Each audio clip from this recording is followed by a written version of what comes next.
quiet of night, I whispered my plea, holding her close, hoping for her decree.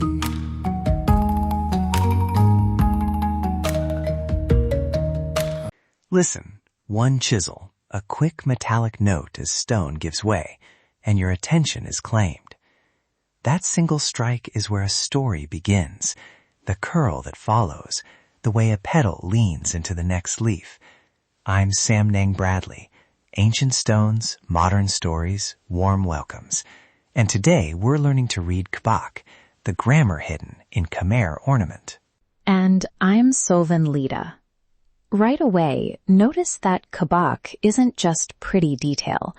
It holds rules, repeats, stops, and openings that guide a carver or a weaver the same way grammar guides a sentence. We'll move between temple eaves and workshops so you can hear how the same line answers different materials. Think of a temple as a page. Along the roofline, you'll see borders that read left to right, chains of petal, curl, and wave. There are floral scrolls that breathe rhythm, nagas that form protective lines, makaras, those open-mouthed sea forms, and devatas, carved women who watch the world. Each element can be structural, decorative, and meaningful at once. Exactly, except that meaning lives on several layers. A naga on an Angkor lintel from the 12th century owes something to Indian iconography. A naga carved last year in a village shrine may refer more to local stories and repair needs. Our show notes list the field surveys and museum catalogs if you want to follow the scholarship. A concrete place. A small courtyard outside Siem Reap where the Kao family works. Morning light. Rice husk dust settling on a tarp of sandstone blocks. Mr. Kao, the family's elder, says Kbach is like grammar, and taps a rough sketch on a block as if underlining the word. He taught his grandson by making him copy the same curl until the hand remembered it. Tell me this, did you notice how their training blends sight and touch? Apprentices start by tracing a master's curve with a pinching focus. Outline, shadow, soften. Tools are part of the grammar too. A pointed punch for crisp edges, a wider chisel to model shadow, a rasp to smooth the final face. The sequence is ritualized. I saw that in a moment between two hands. Dara, a young apprentice, hesitated over an outward curl. The master reached across, steadied the chisel between Dara's fingers, and said, "Not like that. Leave room for the next leaf." That line is instruction, but it felt poetic, a rule for composition, and a philosophy of continuity. But quick pushback. When a repair is needed, doesn't leaving room sometimes force a new composition? If an old panel is missing half its border, remaking the next leaf might change rhythm. How do they balance fidelity with practicality? Good question. The family told me repair decisions are pragmatic and conversational. They read the old join lines, where rain has worn deeper, which motifs can be left out without breaking the pattern. Sometimes you adapt scale or spacing, so the new piece sits confidently beside aged stone. The result is collaboration across time, old hand and new hand, negotiating a sentence. That negotiation is crucial for conservators. They look for visual clues, for instance, where tool marks show a later chisel or where an inset plug was used. Those signs tell whether to conserve, restore, or leave. Reading Kbach is partly visual archaeology. The motifs record their own interventions. Let's shift sound for a breath. Imagine chisels, a loom across the street, a temple bell half heard. Hold that space as we talk about movement. The same curves that live on stone show up in brocade and on skin. I asked the weaver, Ms. Rath, where she learned a repeating border that matched a lintel. She said, "We wove with our eyes as children." And a tattoo artist I spoke to in Phnom Penh described another twist. Clients bring photos of temple motifs, but the artist adapts scale and shading for skin. He said, "We trace the curve, but the body asks for a different rhythm." That adaptation is what keeps Kbach alive, not frozen, but translated. Quick aside, there's a temptation to pin one single meaning on a motif. This means protection, or that means fertility. I push back on that. When I asked an elder about a repeated lotus border, she only laughed and said, "It keeps the rain moving and the ancestors pleased." Both practical and sacred, side by side. Kbach holds multiple voices. And that's why we offer multiple interpretations in the notes. Where scholars label a motif one way, community members sometimes read it differently.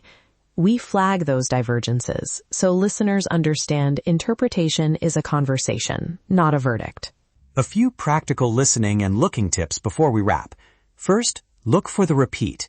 Sketch the motif's unit, the way a petal hooks, where it meets the next petal. Second, notice tool marks. They tell you who cut what and sometimes when. Third, ask permission before photographing or recording. Offer a small fee for time. We include Khmer phrases and release templates in the show notes, so you can be respectful and clear. Add 2 quick field rules. Cover shoulders in sacred spaces, and if an artisan declines a photo, accept it without pressure. Also, if you're documenting motifs for research or publication, include maker names and locations when possible. Anonymity turns living culture into anonymous pattern, and that's a loss. One more field trick. When you can't sketch, photograph the negative space, the gaps and borders around a motif. Those empty pockets often reveal the pattern's grammar more clearly than a zoom on the ornament itself. And later, when you return home, compare your image to the motif sketches in the notes to place it in history in place. Before we close, a quick ethical reminder. Secure permissions for recorded music or performances, credit makers in your publications, and avoid selling images of sacred motifs as decorative souvenirs. Those practices protect artisans and keep cultural exchange reciprocal rather than extractive. When you next stand under a lintel, try this.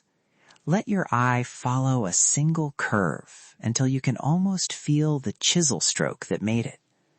Notice the apprentice's hesitation, the master's correction, the way the same curve becomes silk or skin. Those small attentions change what you take away. More curiosity than a photograph, more connection than a souvenir.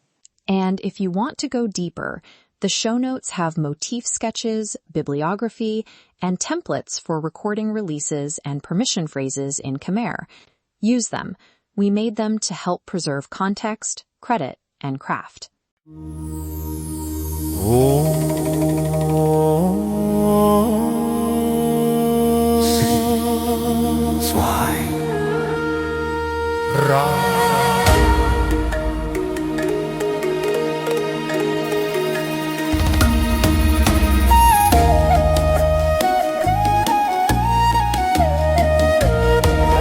Oh, shining diamond, flawless and red, you stand so quiet, soft in the air.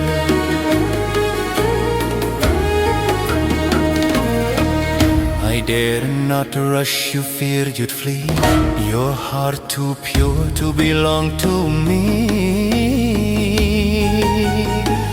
If you turn away, I reach and bind, press my hand, still body and mind.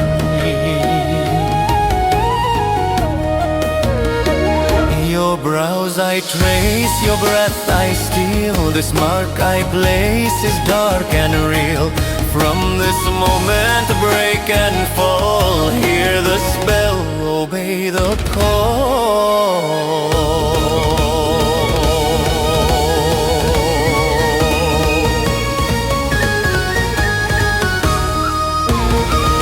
False love born from sacred lies, second one whispers through closed eyes. Follow me, don't fight, don't run, your soul is caught, my work is done. Empty will, your light undone, under spell.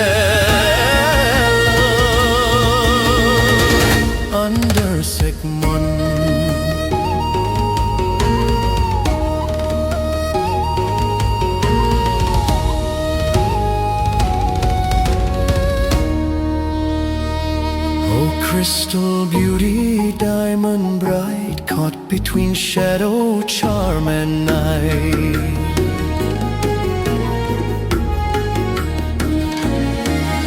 Time won't save you, truth won't last. This vow is carved, the line is cast. My words are smoke, my touch is fire. I bend your heart to dark desire.